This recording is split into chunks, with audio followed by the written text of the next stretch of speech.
Olá, boa noite. Este é o Jornal da Justiça desta terça-feira, 28 de abril. Ministro Celso de Mello do Supremo Tribunal Federal autoriza inquérito para apurar declarações do ex-ministro Sérgio Moro envolvendo o presidente Jair Bolsonaro. Este é um dos destaques da edição de hoje e você vai ver também. Segunda turma do Supremo rejeita a denúncia contra deputado federal Eduardo Barbosa por peculato. Conselho Nacional de Justiça autoriza teleperícia no INSS enquanto durar a pandemia do novo coronavírus. Ministro do Supremo Edson Fachin atende pedido de habeas corpus da defesa e autoriza que julgamento virtual do ex-presidente Luiz Inácio Lula da Silva seja cancelado.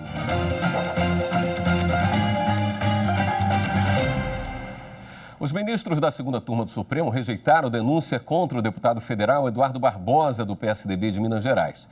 O Ministério Público Federal acusava o parlamentar de desviar recursos destinados à Associação de Pais e Amigos dos Excepcionais, a APAE. De acordo com a denúncia, teriam sido desviados R$ 1 milhão de duas emendas parlamentares destinadas à Federação das APAEs de Minas Gerais. As investigações teriam origem em denúncia anônima feita em 2011 e os fatos teriam ocorrido em 2010, quando o deputado federal Eduardo Barbosa também ocupava a presidência da Federação Nacional das APAEs. O Ministério Público Federal afirmou que as provas identificavam a participação do parlamentar no desvio de dinheiro com a participação de duas empresas. Sua influência para indicar emendas parlamentares voltadas à promoção e defesa de direitos dos portadores de deficiência em razão da sua atuação parlamentar específica nessa área, indicou as emendas tais e tais, por meio do convênio tal, com finalidade de utilizar parte desses recursos de forma escamoteada para outras finalidades. A defesa alegou que a atuação do parlamentar, que já está no 4º mandato, é dedicada aos portadores de deficiência. A advogada de Eduardo Barbosa sustentou que a investigação ocorreu de forma imprópria porque o delegado não teria competência para conduzir o inquérito contra um deputado federal. Também argumentou que os fatos narrados pelo Ministério Público não são verdadeiros, já que os gastos teriam sido comprovados. Na mesma data em que recebeu a denúncia anônima, o delegado da Superintendência Regional de Minas Gerais instaurou um inquérito policial contra o deputado federal. E aí já são duas as nulidades que foram admitidas no momento da instauração desse inquérito.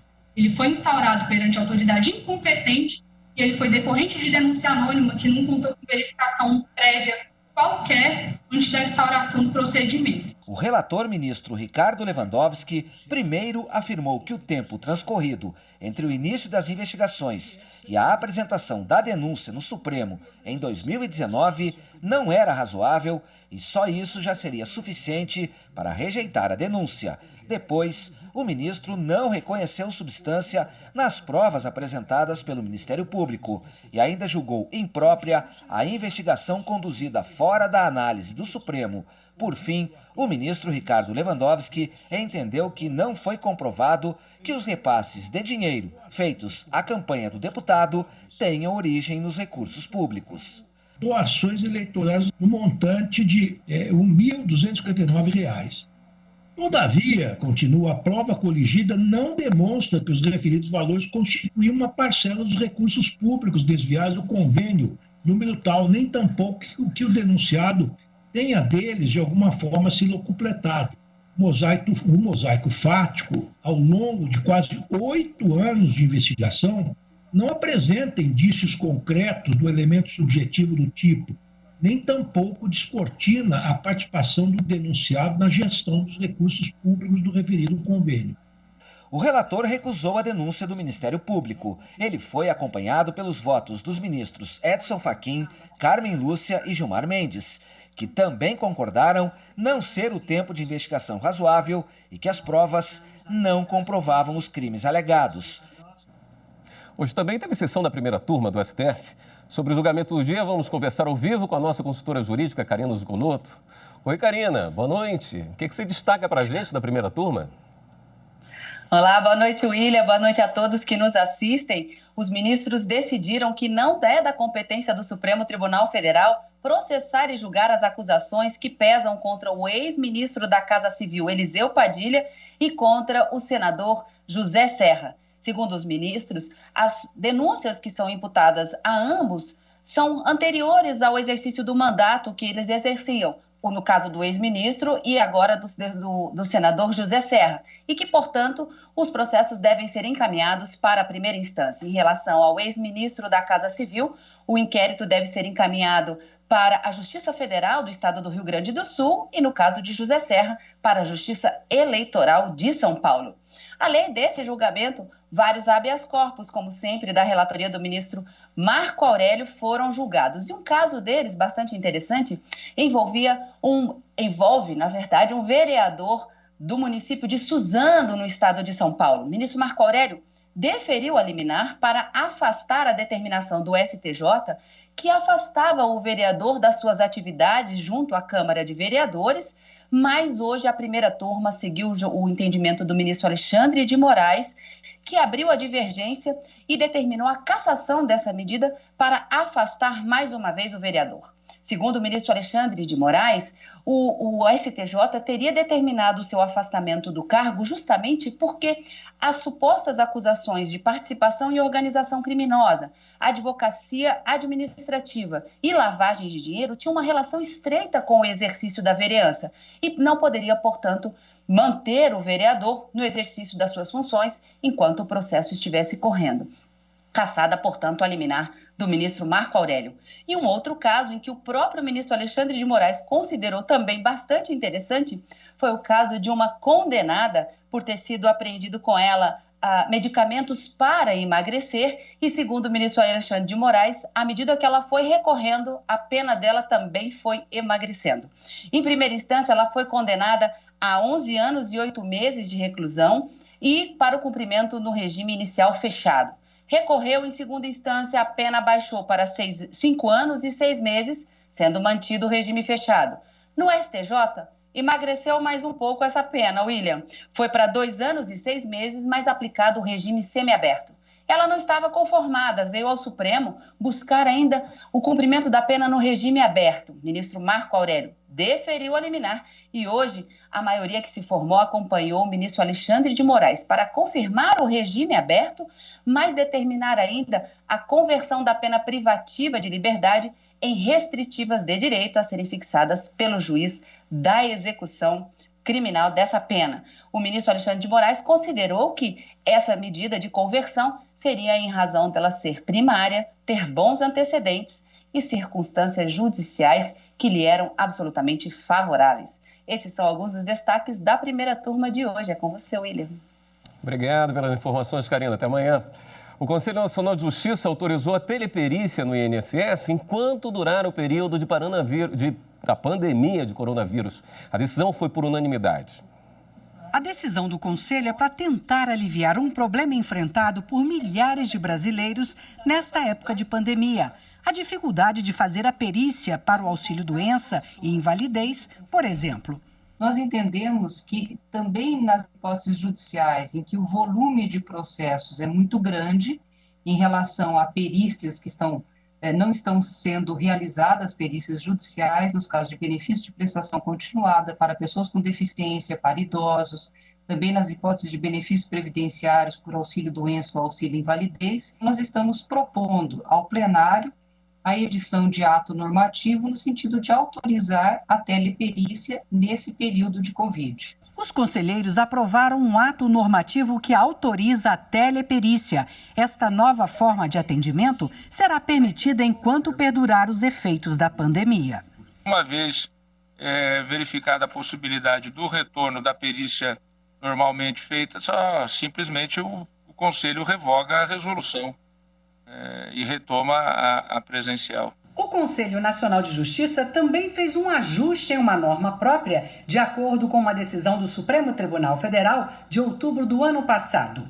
O titular dos cartórios de notas e registros tem que se afastar do cargo se assumir mandato eletivo. Que a resolução proposta pelo relator a partir da questão de ordem levantada na última sessão pela conselheira Maria Tereza Willi, que fez a proposição da adequação da resolução e o relator acatou, parece que ela se adequa à decisão do Supremo e é evidente que não haverá acumulação. Quem vai administrar e gerir o cartório é o seu substituto legal. O ministro do Supremo Tribunal Federal, Celso de Mello, autorizou a investigação para apurar declarações do ex-ministro da Justiça, Sérgio Moro, que envolvem o presidente da República, Jair Bolsonaro. Ao aceitar o pedido de investigação contra o presidente da República, Jair Bolsonaro, o ministro Celso de Mello, do Supremo Tribunal Federal, deu prazo de 60 dias para que a Polícia Federal procure provas dos supostos crimes que, segundo a Procuradoria-Geral da República, teriam sido praticados. São eles falsidade ideológica, coação no curso do processo, advocacia administrativa, prevaricação, obstrução de justiça, corrupção passiva privilegiada, denunciação caluniosa e crimes contra a honra. A obtenção de provas inclui o depoimento do ex-ministro da Justiça, Sérgio Moro, e a entrega de documentos que comprovem as acusações feitas por Moro em um pronunciamento na última sexta-feira. Na mesma decisão em que autoriza a abertura de inquérito, o ministro Celso de Mello destacou que uma punição do presidente da República só é possível se os supostos crimes tiverem relação com o mandato. E ressaltou que ninguém está acima das leis. Se a Procuradoria-Geral da República apresentar denúncia contra Jair Bolsonaro, a Câmara dos Deputados ainda precisa decidir se inicia uma ação penal contra o presidente da República. Caso o ex-ministro da Justiça, Sérgio Moro, não apresente provas do que disse no pronunciamento, também pode ser indiciado. O governo publicou hoje, no Diário Oficial da União, as nomeações do novo ministro da Justiça e do novo diretor-geral da Polícia Federal. André Mendonça deixa a Advocacia-Geral da União para assumir o Ministério da Justiça e Segurança Pública. O novo AGU é José Levi Melo do Amaral Júnior, que era procurador-geral da Fazenda Nacional. Já Alexandre Ramagem sai da ABIN, Agência Brasileira de Inteligência, e assume o cargo de diretor-geral da Polícia Federal. André Luiz Mendonça é pós-graduado em Direito pela Universidade de Brasília e funcionário de carreira da Advocacia-Geral da União desde 2000. Em 2011, ele criou e coordenou um grupo dedicado à recuperação de recursos desviados por corrupção. Com a atuação, ele conquistou a categoria especial do Prêmio Inovare, que identifica e divulga as melhores práticas exercidas no âmbito do Poder Judiciário. Antes de assumir o cargo de advogado-geral da União, Mendonça atuou como corregedor-geral da AGU entre 2016 e 2018. No lugar de André Mendonça, José Levi Melo do Amaral Júnior assume a Advocacia-Geral da União. Levi era procurador-geral da Fazenda Nacional desde o início do governo Bolsonaro. O órgão é vinculado ao Ministério da Economia e também faz parte da estrutura da AGU. Levi é graduado pela Universidade Federal do Rio Grande do Sul e tem doutorado em Direito do Estado pela Universidade de São Paulo, instituição onde também é professor com título de livre docência em Direito Constitucional. Tem pós-doutorado em Direitos Humanos pela Universidade de Coimbra, em Portugal. Já na Polícia Federal, assume Alexandre Ramagem. Ele é delegado da PF desde 2005, comandou as divisões de Administração de Recursos Humanos e de Estudos, Legislações e Pareceres. Também participou da coordenação da Copa do Mundo de 2014 e da Olimpíada de 2016. Ramagem foi segurança do presidente Jair Bolsonaro durante a campanha eleitoral dele em 2018, quando se aproximou mais do presidente. Em junho do ano passado, foi nomeado diretor-geral da ABIN, a Agência Brasileira de Inteligência. E a seguir, Justiça Militar condena sargento da Força Aérea Brasileira a 15 anos de prisão por envenenar colegas dentro do Comando Aeroespacial. Dá ao outro o que é devido. É isso.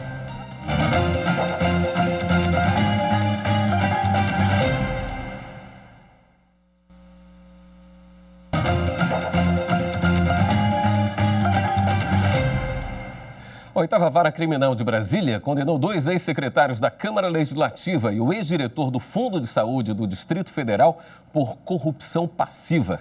Eles eram investigados pela Operação Dracon, que apura fraudes cometidas no repasse de emendas parlamentares. As condenações vão de 3 a 6 anos de prisão. Além disso, Valério Neves, ex-secretário-geral da Câmara Legislativa do Distrito Federal, Alexandre Braga, ex-secretário executivo da 3ª Secretaria, e Ricardo Cardoso dos Santos, ex-diretor do Fundo de Saúde do Distrito Federal, vão ter que pagar indenização de R$ 315 mil cada. Ricardo e Alexandre vão cumprir a pena em regime aberto. De acordo com as investigações da Operação Dracon, o esquema teria cobrado propina de empresas e também de uma associação em troca de repasses de emendas parlamentares. 4 deputados distritais também são investigados por suspeita de corrupção passiva. A 5ª turma do Tribunal Superior do Trabalho reconheceu a legitimidade do Ministério Público do Trabalho para propor ação contra firmas de advocacia. As empresas acusadas de não assinar a carteira de trabalho dos empregados contestavam a legitimidade do MPT para ajuizar a ação. A repórter Thalia Santos traz as informações. Na ação civil pública, o Ministério Público do Trabalho pediu que fosse declarada a existência do grupo econômico formado por 3 firmas de advocacia de Campo Grande, no Mato Grosso do Sul. O MPT solicitou ainda que essas empresas registrassem os trabalhadores e formalizassem os contratos de empregados do setor administrativo, de bacharéis e de advogados. O órgão reivindicou ainda a condenação em danos morais coletivos no valor de 5 milhões de reais. Os juízos de 1º e 2º grau haviam declarado ilegitimidade do MPT para propor a ação. Para o Tribunal Regional do Trabalho da 24ª Região, seria necessária a prova individual de cada trabalhador quanto ao início da prestação de serviços e a relação de emprego. O Ministério Público recorreu ao Tribunal Superior do Trabalho e o caso foi julgado pela 5ª turma. O relator, ministro Breno Medeiros, teve entendimento diferente. Para o ministro, o MPT detém legitimidade para ajuizar a ação. O relator lembrou que a defesa de interesses individuais homogêneos se baseia na defesa dos interesses sociais e individuais indisponíveis, citados na Constituição Federal como assuntos em que o MPT tem legitimidade para atuar. O processo agora retorna para o TRT para novo julgamento. A Polícia Civil do Distrito Federal incinerou hoje quase 1 tonelada de drogas apreendida na capital do país. Essa é a 3ª incineração de drogas em 2 anos feita pela Polícia Civil do Distrito Federal.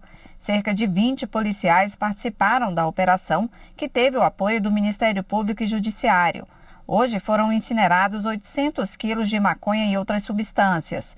A Coordenadoria de Repressão às Drogas da Polícia Civil do Distrito Federal contou ainda com a ajuda de policiais da Divisão de Operações Especiais e Aéreas da Polícia Civil e de agentes do Detran para levar a droga até uma empresa especializada localizada no entorno de Brasília.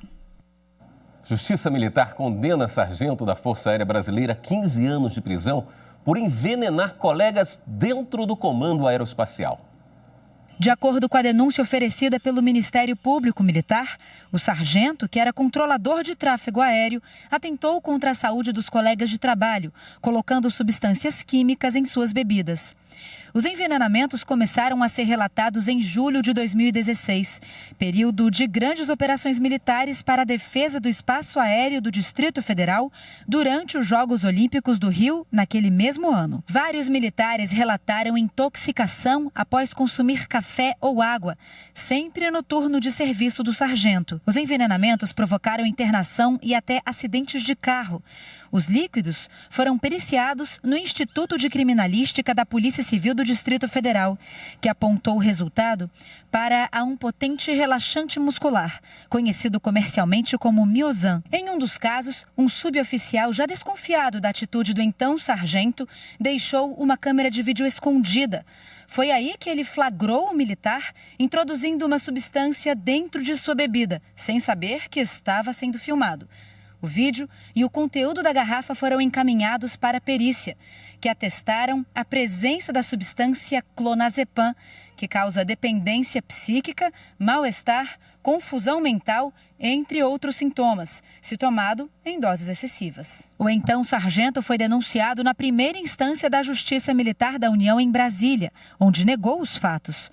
Mas os laudos periciais e a prova coletada por meio do vídeo apontaram o oposto, sustentando a atuação criminosa do militar, que vinha acontecendo desde 2016. Ele foi condenado por unanimidade pela Justiça Militar a 15 anos e 2 meses de reclusão pelos crimes de envenenamento com perigo extensivo, lesão corporal por envenenamento e lesão corporal tentada. Ele ainda teve seu título de sargento da Força Aérea Brasileira cassado, conforme previsto no artigo 102 do Código Penal Militar, que estabelece a exclusão das Forças Armadas Para os condenados, apenas privativas de liberdade por tempo superior a 2 anos.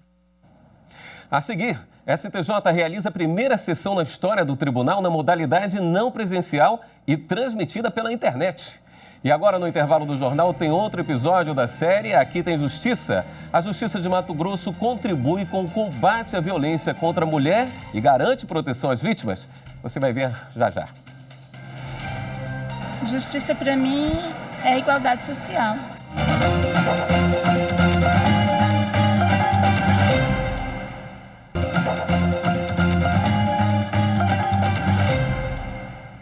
E há pouco o Ministério da Saúde divulgou mais um balanço da Covid-19 no Brasil. O país bateu um novo recorde de mortes registradas. Foram 474 em 24 horas, o maior número em um único dia até o momento. No total, são 5.017 óbitos no país desde o início da pandemia, o que supera até mesmo os registrados na China. Os casos confirmados chegaram a 71.886. E ainda sobre o novo coronavírus, vamos atualizar você sobre os dados dos processos relacionados ao assunto que chegaram aqui no Supremo Tribunal Federal. Temos 1.457 processos com 1.242 decisões. E a gente lembra que para ter mais detalhes desses processos é só acessar a página stf.jus.br e clicar no banner sobre as ações da Covid-19. O ministro do Supremo Tribunal Federal, Edson Fachin, autorizou que julgamento virtual no STF do ex-presidente Luiz Inácio Lula da Silva seja cancelado. Veja essa e outras decisões com a repórter Fernanda Porto. O relator da Operação Lava Jato no Supremo, o ministro Edson Fachin, atendeu o pedido feito por meio de habeas corpus e autorizou que o julgamento do caso do triplex do Guarujá, que estava na pauta virtual do Superior Tribunal de Justiça, seja cancelado. Ao fazer o pedido, a defesa informou que foi informada da ação apenas no dia que a sessão teve início e que, pela regra, a defesa deve ter ciência do julgamento 5 dias antes do início. E o ministro do Supremo Tribunal Federal, Alexandre de Moraes, será o relator do pedido para anular a nomeação de Alexandre Ramage para comandar a Polícia Federal. O processo irá correr em segredo de justiça. O ministro Alexandre de Moraes também é relator de outros 2 inquéritos na Corte, que apuram envolvimento na organização pró-intervenção militar e a um possível novo AI-5 no Brasil. E para encerrar o nosso giro de hoje, a Advocacia Geral da União informou que vai recorrer da decisão para que sejam apresentados laudos de exames feitos no presidente da República, Jair Bolsonaro, para diagnóstico da Covid-19. A decisão é da 14ª Vara Civil Federal de São Paulo. E a terceira turma do Superior Tribunal de Justiça realizou pela primeira vez, por causa da pandemia da Covid-19, uma sessão extraordinária por videoconferência. A transmissão pública foi feita pelo canal do YouTube do STF. Em um dos casos julgados, os ministros negaram recurso de uma construtora que defendia a cobrança da taxa de atribuição de unidade, que corresponde à despesa registral relativa à individualização da matrícula do imóvel. Em ação civil pública, movida pelo Ministério Público de São Paulo, foi reconhecida a abusividade, uma vez que a previsão em contrato firmado entre as partes por si só não torna válida a cobrança. A relatora é a ministra Nancy Andrighi. Durante a sessão extraordinária por videoconferência, os ministros analisaram processos que tiveram julgamentos suspensos por pedidos de vista. Os advogados também participaram da sessão virtual. Acho que este é um momento de compaixão.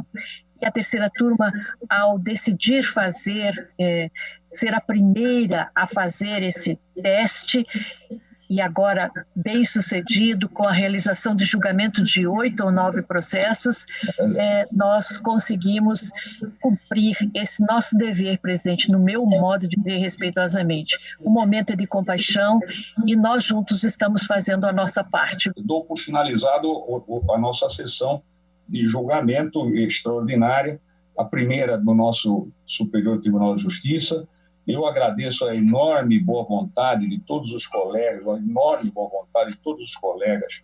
da terceira sessão, para tantas testes fizemos, para conseguir realizar essa sessão extraordinária.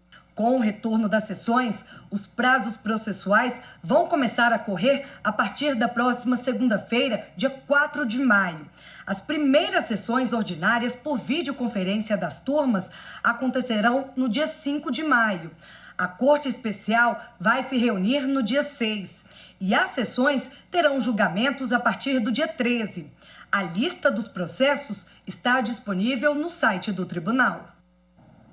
Uma correção. Essa videoconferência aconteceu no canal do YouTube do STJ e não STF, como eu falei. Me perdoe.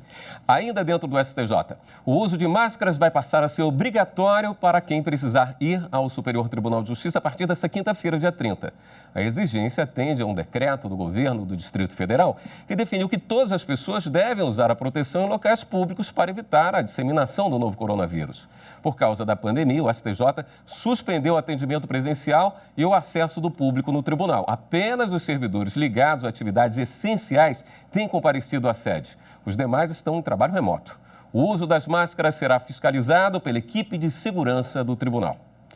Ainda sobre decisões de hoje, a segunda turma do Supremo manteve decisão do ministro Ricardo Lewandowski, que encaminhou parte da investigação contra o atual senador Marcelo Castro, do MDB do Piauí, na Justiça Eleitoral. Ele é investigado pelas suspeitas de repasses irregulares feitos pela JBS. O Ministério Público Federal sustentava que o caso envolveria os delitos de corrupção passiva e lavagem de dinheiro, o que traria o processo para o STF. O recurso foi negado por unanimidade. Esse foi o Jornal da Justiça de hoje, mas não se esqueça, mande seu recado ou sugestão de reportagem para o nosso WhatsApp 61992606116. Uma boa noite para você, até amanhã.